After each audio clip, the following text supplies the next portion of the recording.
Good evening everyone. स्वागत है आज के इस वेरी इंपॉर्टेंट सेशन में। आज हम लोग बात करने वाले हैं एमएससी केमिस्ट्री फर्स्ट सेमेस्टर के एक बहुत ही इम्पॉर्टेंट टॉपिक की, जिसका नाम है वास डायग्राम। आज हम लोग जानेंगे कि वास डायग्राम होता क्या है, ये किन किन चीज़ों को एक्सप्लेन करता है, और ये यूनिवर्सिटी एग्ज़ाम के लिए बहुत ही इम्पॉर्टेंट है।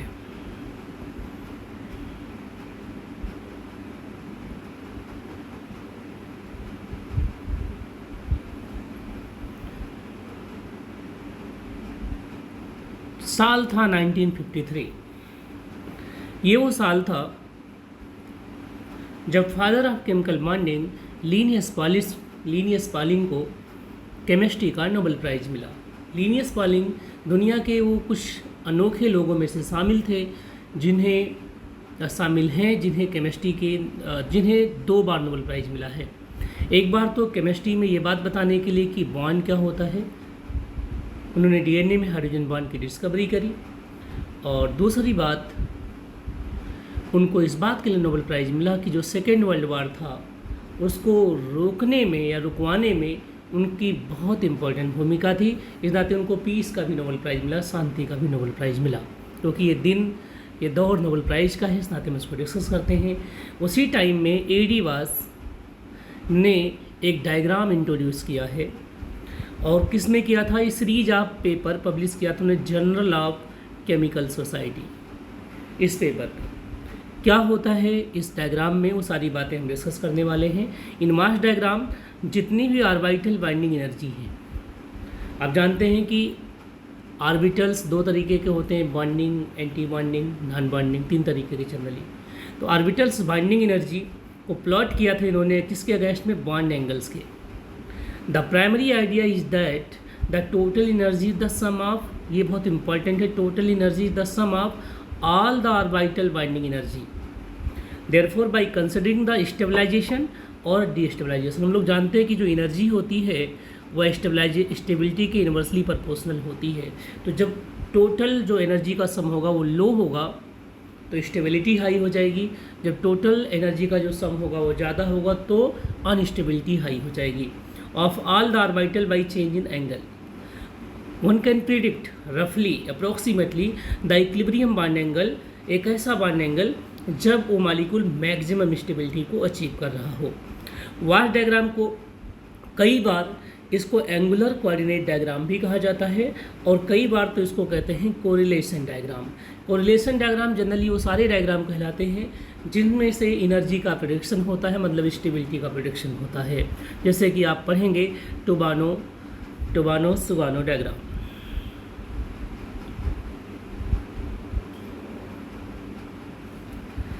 Are representations of calculated bond orbital energy, जितनी भी आप ऑर्बिटल की एनर्जी को कैलकुलेट करोगे किसी मॉलिक्यूल का, और उसको हम डिस्टॉर्शन कोऑर्डिनेट मतलब कि एंगल के रेस्पेक्ट में, एंगल के वर्सेस में प्लॉट करेंगे, use for making rapid predictions about the geometry of the small molecule. और इसी प्लॉट से हम ये देखेंगे कि कौन सी एक्चुअल में ज्योमेट्री हमारे मॉलिक्यूल की है जो स्टेबल है, जो उसको ऑक्यूपाई कर सकती है या जिसको वो अचीव करता है। By plotting the change in molecular orbitals level of a molecule as a function of geometry changes, Walsh diagram explain why molecules are more stable in a certain special configuration. इसी को हम लोग देखेंगे। जैसे मान लीजिए हम इस एग्जांपल लेते हैं ट्राई एटॉमिक मॉलिक्यूल्स की। ट्राई एटॉमिक मॉलिक्यूल जनरली वही मॉलिक्यूल्स होते हैं जिसमें 3 एटम्स होते हैं। जैसे बेरिलियम हाइड्राइड है आपका, ये H2O है। आप इसी में आप कैल्शियम हाइड्राइड भी ले लेते हैं जिसका नाम है हाइड्रोलिथ, ठीक है। तो जो ये आपके पास मॉलिक्यूल लिखे हैं इसमें सभी में 3 एटम्स हैं। तो जो 3 एटम्स का आपके पास मॉलिक्यूल है, मान लीजिए वाटर है, तो वाटर ज़्यादा से ज़्यादा क्या कर सकता है? वाटर का जनरली ये सेफ होता है, बी सेफ होता है, बी से। अगर ये बॉन्ड एंगल जो आपके पास theta is equal to be 105 degree के आसपास है, ये बढ़ते ही बढ़ते ऐसा भी हो सकता है कि लीनियर अडॉप्ट कर ले, तो ये बॉन्ड एंगल 180 डिग्री हो जाएगा। इसका मतलब इसका एंगल 90 डिग्री से तो बड़ा होगा, या ज़्यादा से ज़्यादा 90 डिग्री होगा, मतलब मिनिमम 90 डिग्री होगा या उससे बड़ा होगा, और फिर कहाँ तक जाएगा? 180 डिग्री तक जाएगा। अब इन दोनों को अगर हम ग्रुप थ्योरी के हिसाब से बात करें तो जो भी मॉलिक्यूल वेंट होते हैं उनका जो पॉइंट ग्रुप होता है वो C2b होता है, और जो मालिक्यूल लीनियर होते हैं, एक रेखा में होते हैं, उनका पॉइंट ग्रुप क्या होता है, डी इन्फिनिटी एच। इन सब बातों को अगर आपको समझना है तो C2b का जो मतलब होता है कि किसी मालिक्यूल के अंदर एक C2 एक्सिस पास हो रहा हो, साथ में उसमें एक सिग्मा बी हो और एक सिग्मा एच हो। इस तरीके का कोई भी अगर आपके पास कॉन्फ़िगरेशन मिलता है, कोई भी एलिमेंट ऑफ सिमेट्री का सेट मिलता है तो उसको C2b कहते हैं। जैसे कि जो ताजमहल है उसमें C4b होता है, लेकिन जब आप डी इन्फिनिटी की बात करते हैं तो इसमें इन्फिनिटिव C2 मिलेंगे और साथ में सिग्मा एच मिलेगा। जो भी लीनियर मालिक्यूल होंगे जिसमें क्या होगा, जिसमें सेंटर ऑफ सिमेट्री होगा, जैसे CO2 है, यहाँ पर एक सेंटर है, इससे आगे जाएंगे तो ऑक्सीजन मिलेगा, इससे पीछे जाएंगे तो ऑक्सीजन मिलेगा। ऐसे ही वाटर को अगर लीनियर मान लिया जाए, वैसे लीनियर होता नहीं है, तो आप आगे जाएंगे तो H मिलेगा, पीछे जाएंगे उतनी दूरी पर, तो ऐसे मालिक्यूल को कहा जाता है कि इसमें सेंटर ऑफ सिमेट्री है। और जिसमें सेंटर ऑफ सिमेट्री होता है उनका जो पॉइंट ग्रुप होता है डी इन्फिनिटी एच होता है, ऐसे लीनियर मालिक्यूल का। तो आप इन सारी बातों का जो निचोड़ था वो समझ गए हैं कि जो भी शेप का मालिक्यूल है अगर वो लीनियर हो गया तो उसका पॉइंट ग्रुप क्या हो जाएगा, डी इन्फिनिटी एच हो जाएगा। और जब तक वो वी शेप का है, बेंट शेप का है, तब तक क्या हो जाएगा, C2b रहेगा। जो भी ट्राई एटॉमिक मालिक्यूल्स आपके पास रहेंगे। आगे देखते हैं हम लोग, एक लीनियर आपके पास मालिक्यूल है, ट्राई एटॉमिक ही मालिक्यूल है, XS2 उसका नाम है, ठीक है। हमने फिर से बताया आपको कि डी इन्फिनिटी एच कब होगा, जब वो लीनियर होगा, और जब ये C2b में चेंज हो जाएगा, मतलब बेंट हो जाएगा यही सेम मालिक्यूल, तो C2b पॉइंट ग्रुप हो जाएगा। अब हम यहाँ पे एनर्जी देखते हैं, तो चूंकि ये एक एलिमेंट, इसमें एक एक्स एटम है और दूसरे दो हाइड्रोजन एटम्स हैं। हाइड्रोजन एटम्स की जो ऑर्बिटल्स हैं, एक सिग्मा जी है और एक सिग्मा यू है। जी फॉर जीरेड होता है। जी फॉर क्या होता है, जीरेड। जीरेड वो ऑर्बिटल्स के लिए यूज करते हैं जिसमें सेंटर ऑफ सिमेट्री होता है। जितने भी एस ऑर्बिटल्स होते हैं सभी में सेंटर ऑफ सिमेट्री होता है। कहीं भी जाइए सेम डिस्टेंस पे सब कुछ सेम मिलेगा। तो ऑल द एस ऑर्बिटल्स यहाँ एक्चुअली में जीरेड है। अनजीरेड ऐसे होते हैं, जैसे मान लीजिए अगर आपके पास यहाँ प्लस और यहाँ माइनस है तो इधर प्लस मिला, इधर से माइनस, तो अनजीरेड हो जाएंगे। क्लियर बात है इतना। तो अगर हम देखें इसमें दो ऑर्बिटल हैं, एक सिग्मा जीरेड है, एक सिग्मा अनजीरेड है। यहाँ पर क्या है, एक्स के पास 3 ऑर्बिटल हैं। एक तो 2s का ऑर्बिटल जो कि जीरेड होता है जनरली, और px, 2px, 2py, 2pz, ये सब अनजीरेड ऑर्बिटल्स हैं, राइट। अब क्या होगा, इस x का एक एटॉमिक ऑर्बिटल इस h के एक एटॉमिक ऑर्बिटल से इंटरमिक्स हो जाएगा। तो इसका g इसके g के साथ मिक्स हो रहा है, तो दो मिक्स होंगे तो दो ऑर्बिटल बनेंगे। एक बॉन्डिंग होगा जिसकी एनर्जी इन दोनों से कम हो जाएगी, एक एंटी बॉन्डिंग होगा जिनकी एनर्जी इन दोनों से हाई हो जाएगी। देखिए, तो ये सिग्मा जी हुआ, ये सिग्मा जी स्टार हुआ, ये बॉन्डिंग हुआ, ये एंटी बॉन्डिंग हो गया।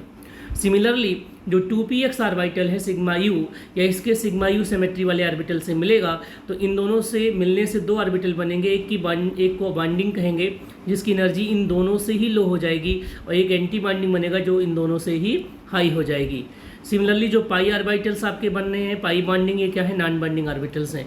तो ये एक तरीके का मॉलिक्यूलर ऑर्बिटल डायग्राम भी है आपके पास, किसका, एक ट्राई एटॉमिक मॉलिक्यूल का। इसके बाद हम लोग देखते हैं अगर यही मॉलिक्यूल बेंट हो जाएगा तो अभी किस पर्टिकुलर पॉइंट ग्रुप को अचीव करेगा, तो इसका point group D infinity S से C2b हो जाएगा। ठीक है, इसका जो general qualitative molecular orbital diagram है, XS2 मॉलिक्यूल जो कि वेंट शेप का होगा, उसमें देखिए वही H है और वही X है। इनका हमने बस केवल जो नोटेशन से ग्रुप थ्योरी का वो चेंज हो गया है, केवल पॉइंट ग्रुप चेंज हो जाने से। अब यहाँ पर हम इसको A1 कहते हैं, इसको B2 कहते हैं। यहाँ जो 2s कैटेगरी में आ रहे हैं वो सब A1 हैं, और 2py, 2pz, 2px है ना, इसमें क्या है, B2, A1 एंड B1। अब देखिए आपको सिमेट्री मैच करानी है।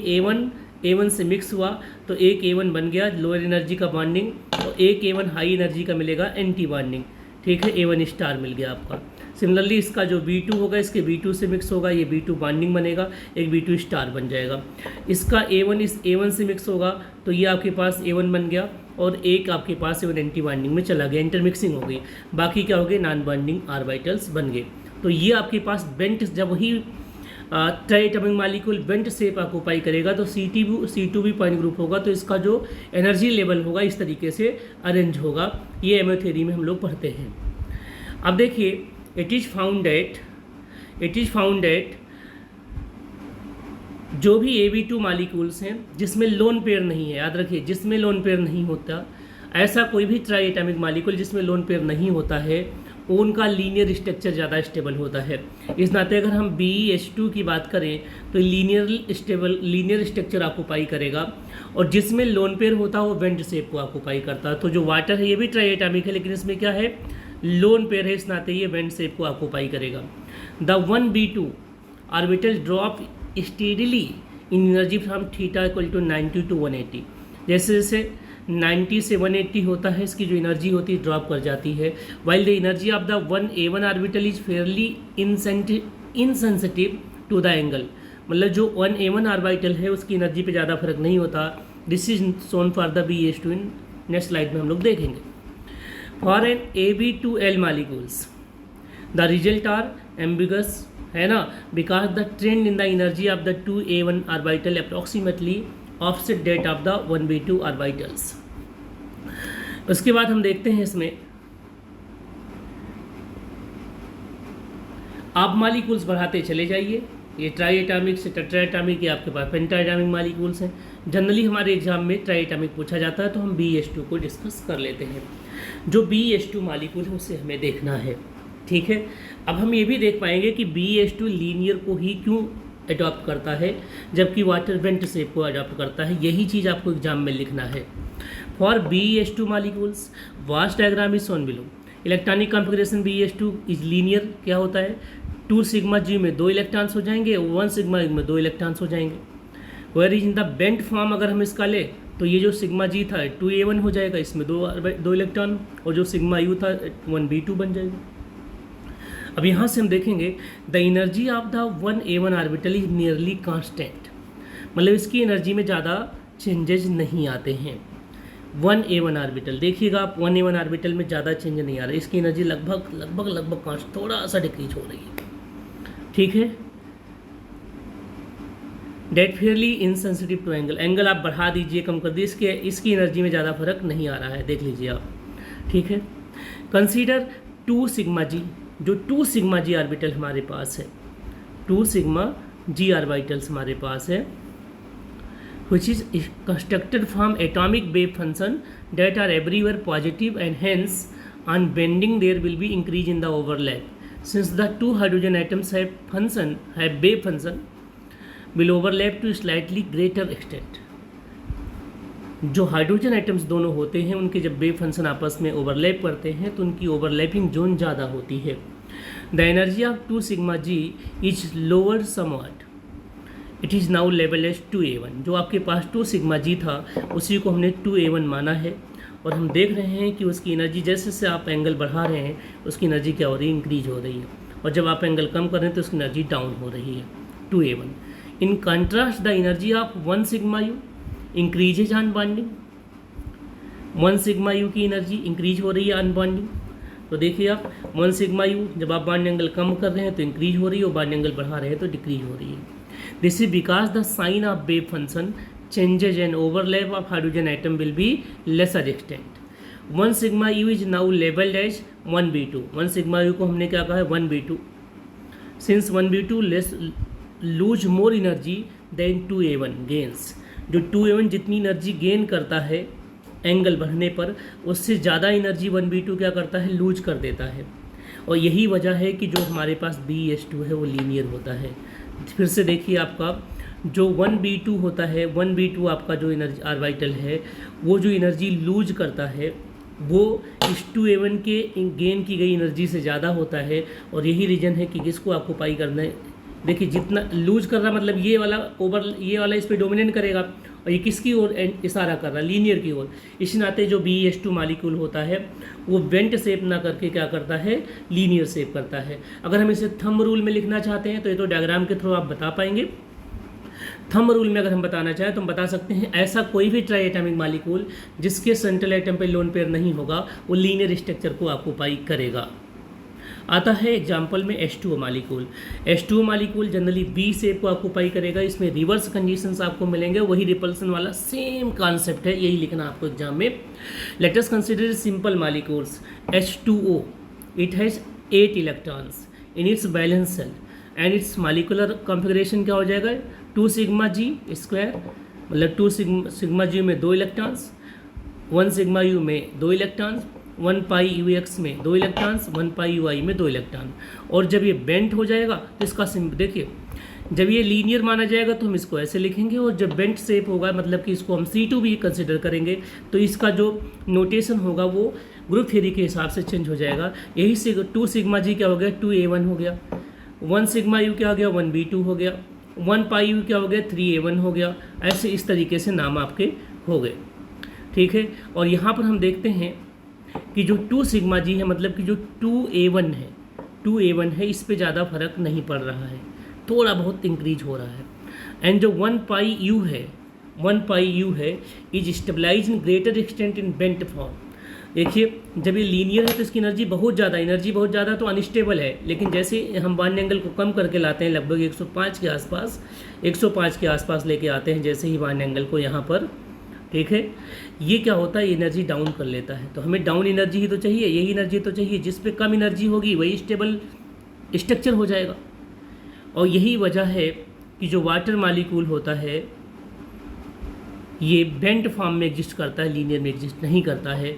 और अगर मैं थंब रूल में बताना चाहूँ तो मैं बताऊँगा कि कोई भी ट्राई एटमिक मॉलिक्यूल हो, अगर उसकी सेंट्रल एटम पे लोन पेयर है तो वो बेंट शेप को ऑक्यूपाई करता है, उसका रीजन यही है। इसका रीजन सिंपल सा यही रीजन बताना है। उम्मीद है कि ये सेशन आपको समझ में आया होगा। अगर आप चाहते हैं कि ऐसे ही इंपॉर्टेंट वीडियो आप तक पहुँचाए जाएँ तो आप प्लीज़ चैनल को लाइक करिए और सब्सक्राइब करिए।